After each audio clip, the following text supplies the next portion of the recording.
Music by DJ Vikas Raja Uttara, singing by Lakhanlal Singh.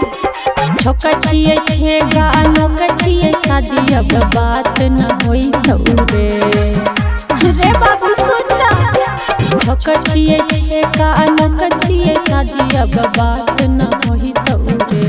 मां जानो वहां चल जाइबो ससुरा हो मत मोला हाथ न होई तौरे मां जानो वहां चल जाइबो ससुरा हो मत मोला हाथ न होई तौरे। कोहचिया के भूले बता डूब के हमर कहम न करी है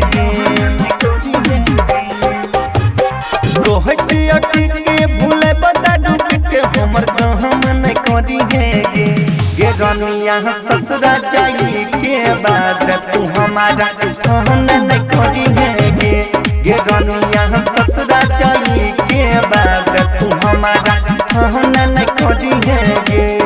recording by rhythm studio Bhagalpur.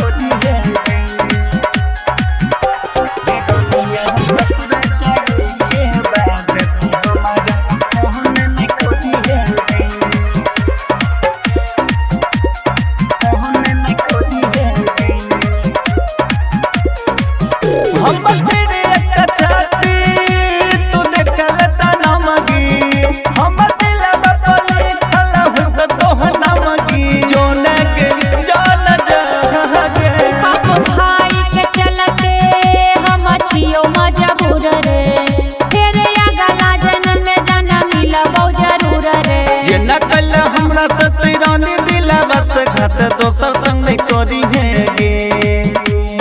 जे न कल हमरा सतरानी दिला बस घात दोसर संग नहीं करी है गे रनिया ससुरा जाई के बाद तू हमारा कहन नहीं करी है गे रनिया ससुरा जाई के बाद तू हमारा कहन नहीं करी है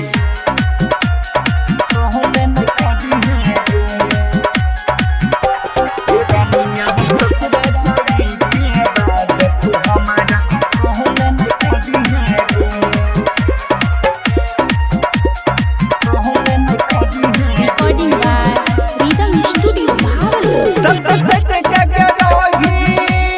फोटो खिंचोइने एक चला जाया ससुरा डिलीट होतोइने जोने के जान जागे हमर दिलवा के दर्द तू समझ रे अरबा